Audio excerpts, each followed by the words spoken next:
Hello everyone, I'm Alien, and today is Halloween, which is my second favorite holiday, so I decided to do something special. So grab some candy corn and put on your scariest costume, because today we're talking about Swiss Cheese Halloween. Swiss Cheese Halloween is a mod for Half-Life released October 7th, 2002, created by Swiss Cheese and a couple other people.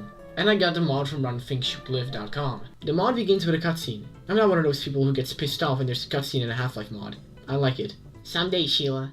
Someday it'll just be you and me. Yeah, when hell freezes over, Lamau. Let's hurry up and go trick-or-treating. And when we get to my house, let's get my baseball bat.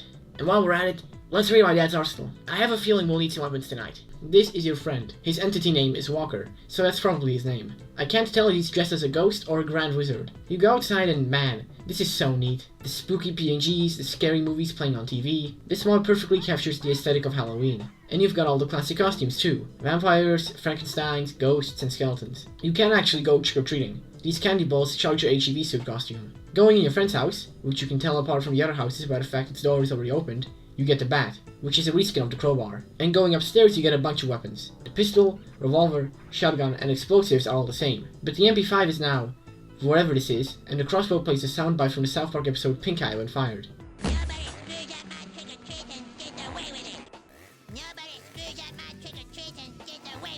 Now, we don't really have Halloween where I'm from, but I imagine that rifles and shotguns are not normally a part of the tradition. After some more trick-or-treating, you meet your friend at the spooky boarded-up house. After breaking and entering, you find his old book, and after getting close to it, a bunch of Grim Reapers appear. These guys are modified zombies. They are faster and have faster attacks, and they kill almost all of the other kids. But you can't save them if you hide them in the houses. While you're killing the Reapers, a giant portal opens up and sucks everything in. The portal brings you to a pumpkin patch, where you fight a bunch of ghosts and pumpkin grunts. The ghosts are alien controllers, but they're locked in place, and the pumpkins are alien grunts. After killing a group of enemies, a part of the forest burns down, allowing you to continue. After a while, you end up in this place with these hay blocks. There's a house here and has some ammo, along with some sort of vampire lady that jumps at you. She's just a reskin headcrab though, so she goes down easily. Then you fight 3 big pumpkins. They're just reskins of the Gonarch, but with less health. After this, you make your way through the corn maze, where you meet the human grunt reskin. The Marines are now melee enemies. Some are scarecrows and some are this knockoff Freddy Krueger looking guy, who seem to lead groups of the scarecrows, and they all drop shotguns here. There's also a really loud cricket sound that plays during this part.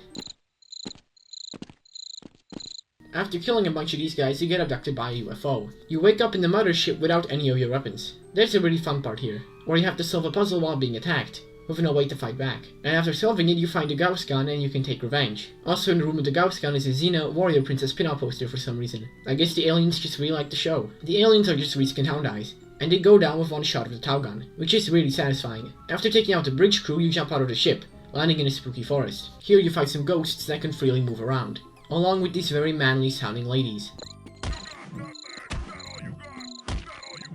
All the H-grunts here drop SMGs. In this area, the really annoying cricket returns.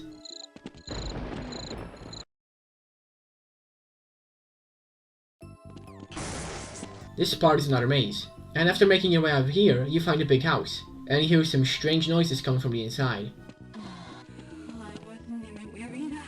This part is actually kinda eerie, mostly because of the lack of music. Inside you have to do a puzzle, where you have to place these lamps on the spanogram.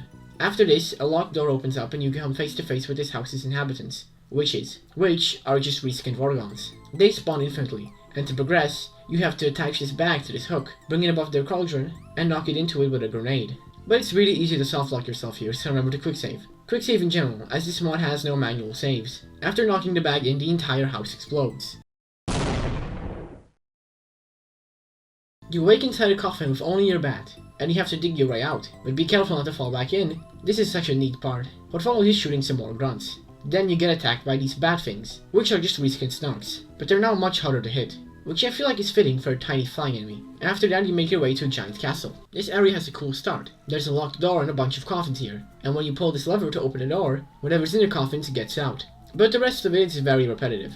You've had a couple Marines, take an elevator, and kill a ghostly version of the statue girl, and you do this a couple times. But the game does spice it up a little. Like one time, the Freddy Krueger guy is ghostly and not the girl, but this area is thankfully not that long, as long as you remember to quick save.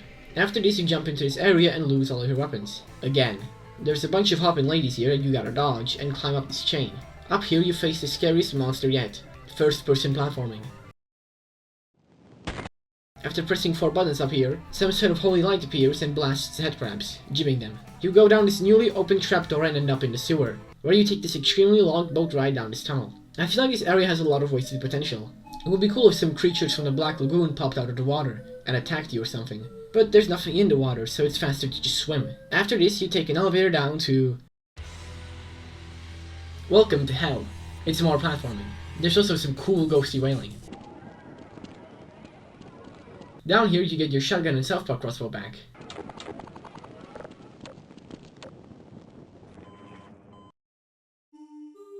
Down here, you fight another marine reskin. This time they're demons, and they drop SMG grenades, which you will need because...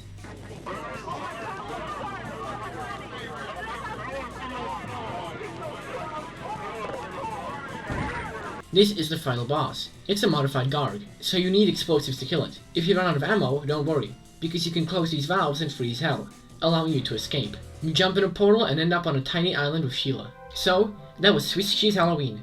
It's definitely not perfect, you can very easily get soft-locked, but I loved it. It's one of the reasons why I love modding. Someone can turn Half-Life into its own little unique, charming thing. If you like Half-Life, definitely give this mod a go. So, that's all from me. Thank you for watching, have a happy Halloween, and good night.